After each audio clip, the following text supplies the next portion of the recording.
Dicey का rule of law तीन principal पर पेश है। आप कहते हैं सबसे पहले है सुप्रीमेसी ऑफ लॉ, मीन कानून सबसे ऊपर है। नंबर दो, equality before the law, mean कानून सबके लिए बराबर है।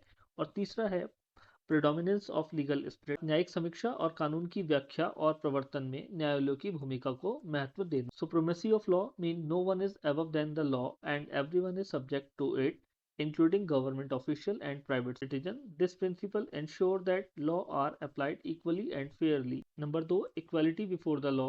All individuals are treated equally under the law without any special privilege or immunities. This means that the same legal standard apply to everyone regardless of their status or position.